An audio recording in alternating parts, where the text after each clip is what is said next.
Hello everyone, I hope তোমরা সবাই ভালো আছো। আমি অনেক বেটার আছি বিকজ আমি কালকে বেরিয়ে পড়েছিলাম খুব সুন্দর একটা জায়গায়, জানতাম না এই জায়গায় যাচ্ছি, না বলেই সারপ্রাইজলি নিয়ে গিয়েছিলো। এবং এইখানেই যেখানে যেটা ভিডিও দেখছো, ভিডিও শেষে আমি নামটা বলে দেবো। অসাধারণ জায়গা, অসাধারণ লেগেছে আমার কাছে। ভিডিওগুলো রয়েছে, আমি পুরো ভিডিও ফুটেজ আমার কাছে পুরোটা রয়েছে, আমি পরে দেবো আবার। এখানে জাস্ট কিছু ক্লিপস শেয়ার করলাম, তোমরা আশা করি তোমাদের দেখেই মনে হবে যে কোথায় আছে, কোন জায়গা, ইন ডিটেলসে কীরকম কী। এখানে রুমও আছে, রুমও তোমরা কত টাকায় কী পেয়ে যাবে সেগুলো সব ডিটেলস তোমাদের দিয়ে দেবো। প্রয়োজন হলে ফোন নাম্বার পর্যন্ত দিয়ে দেবো।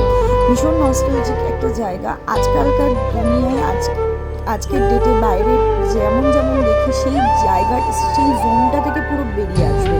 এখানে ঢুকলে পুরো আগেকার দিনে প্রচণ্ড নস্টালজিক লাগবে, যেগুলো দেখেছি ছোটোবেলায় বা বই বা মা বাবার থেকে গল্প শুনেছি, সেই সমস্ত জিনিস দিয়ে, সেই সমস্ত কিছু দিয়ে পুরো জায়গাটা পুরো রেডি করা আছে। খুব ভালো লেগেছে আমার, আশা করি তোমাদেরও খুব ভালো লাগবে। বুঝতেই পারছো ক্যালকাটা বাংলো তো অসাধারণ লেগেছে আমার। তোমাদের সাথে পুরো ভিডিও শেয়ার করবো, তোমরা দেখো। আর তোমাদের বারবার বলবো একবার ঘুরে এসো, তোমাদের ভীষণ ভালো লাগবে, ভীষণ পিসফুল, ভীষণ ভালো। Love you all, by.